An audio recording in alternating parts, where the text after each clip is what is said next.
Olá, pessoal! Sejam muito bem-vindos para mais uma videoaula do nosso curso de Estatística Experimental.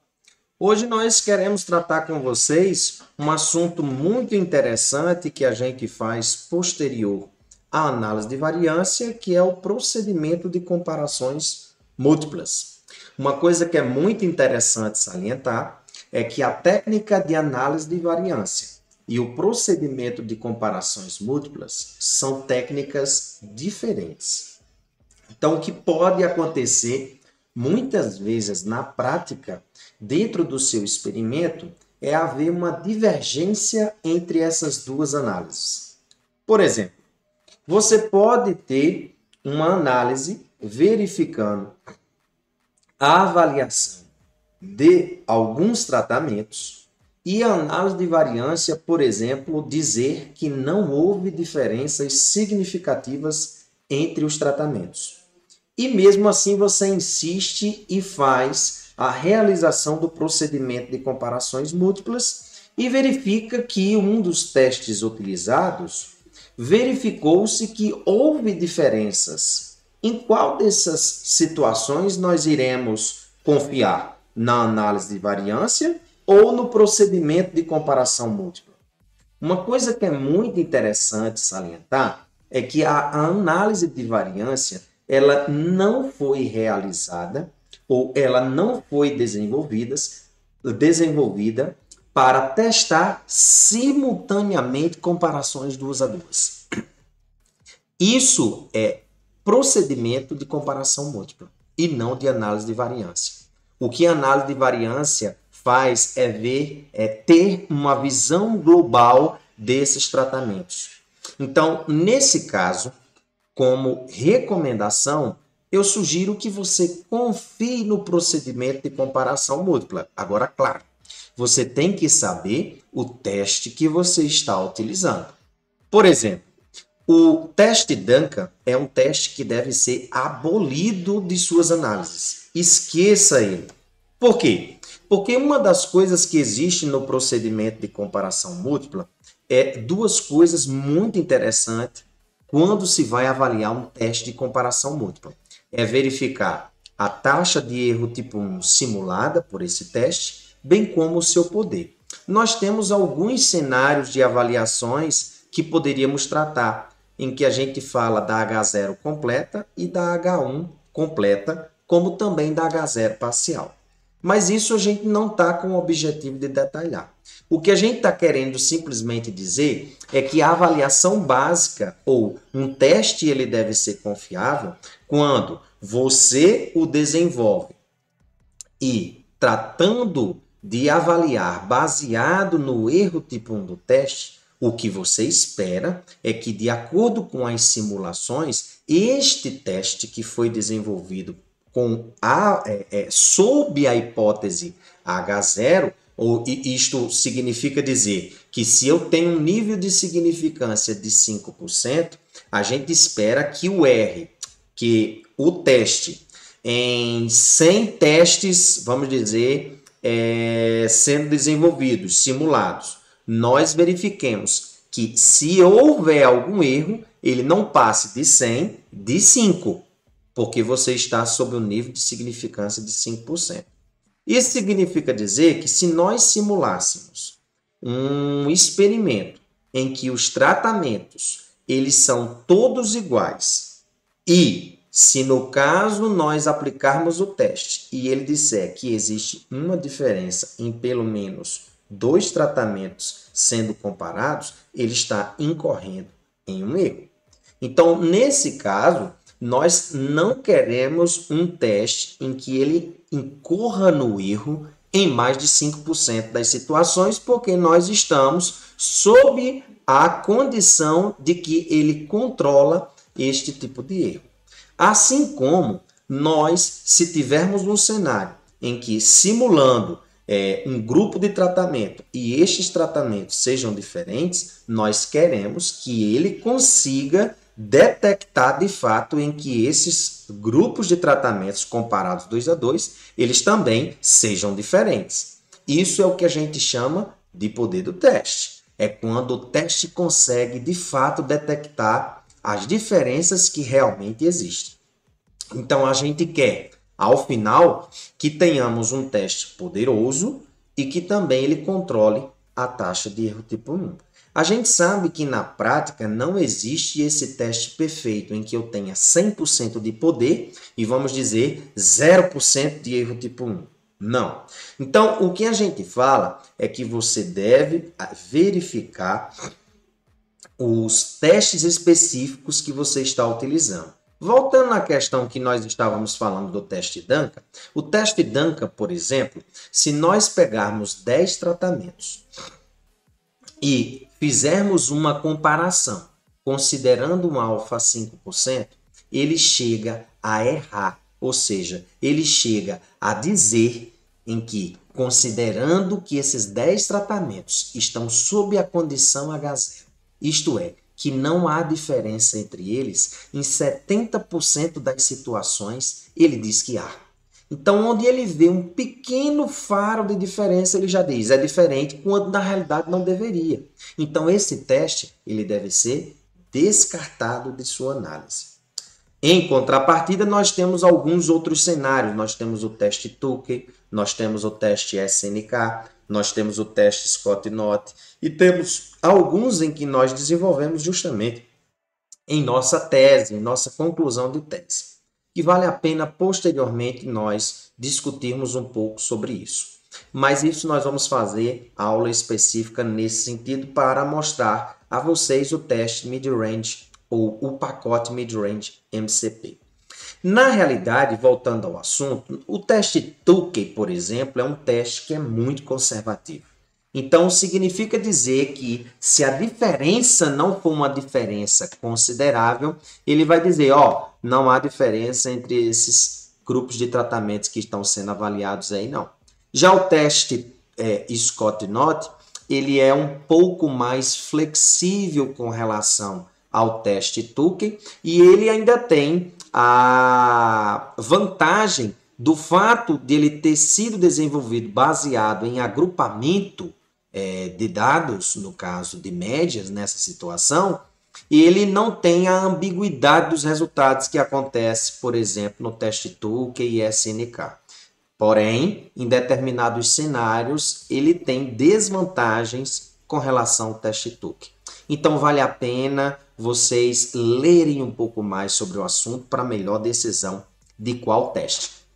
Feito toda essa discussão, o que nós queremos mostrar no R, por meio de um pacote muito interessante chamado o ESP10, que foi um pacote desenvolvido pelos professores Eric, Denismar, e nós temos também, que foi um trabalho de conclusão de curso da Portia, que foi uma das orientandas dos meninos lá de Alfenas, da Federal de Alfenas, em que eles desenvolveram este pacote ESP10, em que ele tem um output muito parecido com o SysVar, em que ele nos dá um arsenal de possibilidades de resultados muito interessante para análise de experimento, que é o que nós vamos falar hoje na nossa aula sobre teste de comparações múltiplas. Então vamos lá para a nossa aulinha, mostrando aqui para vocês já no R. Eu, no meu caso, já vim aqui na opção em packages e nós temos dois pacotes interessantes. Eles desenvolveram o pacote ESP10 com a versão em português, .pt, e o ESP10 na versão em inglês. Eu já tenho os dois aqui instalados, tá? Nós vamos usar o cenário utilizando funções do pacote em português. Então, aqui nós temos o pacote que nós vamos utilizar hoje, ou melhor, a função, que é o DBC. Nós vamos utilizar o DBC, que é o delineamento em blocos casualizados, e nós já vamos pedir o procedimento de comparação múltipla. Eu tenho o conjunto de dados, que eu já venho trabalhando com ele aqui nas aulas anteriores, que é esse arquivo aqui, alfafa. Então, a gente pode ter diversas formas de fazer a importação desses dados, e eu vou utilizar essa daqui, que é a forma mais fácil de se utilizar, que é aqui pelo environment. Nós temos o import dataset, e aí eu vou escolher o alfafa. Como esses dados são separados por espaço, nós temos que aqui a conversão já do ponto da vírgula para o ponto já está sendo feita. E aqui eu simplesmente vou nominar este arquivo, que é um data frame, vai ser de alfafa, tá? Então ele vai ser importado. Aqui o conjunto de dados já está pronto. Aqui foi a entrada desses dados. Se nós detectarmos aqui alfafa, ela já vai ser reconhecida. Aqui nessa situação, está aqui o conjunto de dados. E o que nós vamos fazer nessa situação é usar justamente o pacote esp10.pt. Quando vocês forem começar, eu aqui já fiz a anexação ao caminho de busca. Então, nós vamos usar aqui o library esp10.pt. Eu já fiz já corri essa linha de comando. E agora nós vamos utilizar a função dbc. Na função dbc, olha só o que acontece aqui quando eu digito a opção tab. Ó. Nós temos todas as opções específicas para que a gente possa entender um pouco mais aqui, tá? Então vamos lá. Se nós quisermos entrar aqui no esp10.pt, nós podemos também, para verificar essa função especificamente dbc, e ver aqui o que é cada um desses argumentos. Então, o tratamento vai ser o vetor que nós temos justamente os tratamentos, aqui o dos blocos, a variável resposta. Aqui no quali é onde a gente vai dizer se os nossos tratamentos são qualitativos ou quantitativos. E aqui vai entrar agora o procedimento de comparação múltipla, certo? Ó. Então, aqui nós temos o mcomp, aqui para a condição de modelos não lineares. Aqui no caso, ele permite escolher o teste de homogeneidade de variâncias. O default é esse daqui do Ornell e Matthews, nessa situação. E temos algumas outras opções, isso aqui é interessante, né? Então, aqui a gente já pode começar. O que eu posso fazer nesse alfafa vai ser o seguinte. Para que os dados fiquem melhor para eu trabalhar, eu posso utilizar a função attach para eu quebrar esse data frame, alfafa, e eu poder utilizar as colunas propriamente dita que eu tenho nela. Que no nosso caso aqui, ó, tratamento, bloco e produção. Então, aqui no meu primeiro caso, nós temos tratamento, certo? Então, no trate, eu vou usar justamente a minha coluna tratamento.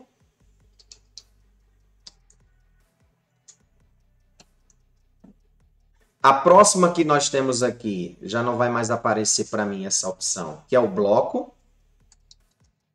O meu bloco, nesse caso, vai ser a coluna bloco. E o resp, para mim, vai ser justamente a minha variável resposta, que nesse caso aqui é prod. O que vai diferenciar do que nós fizemos nas análises anteriores vai ser justamente essa variável aqui. O default dela é variável qualitativa, então é true, é verdadeiro, então eu não vou mexer nessa opção. Eu vou no meu mcomp.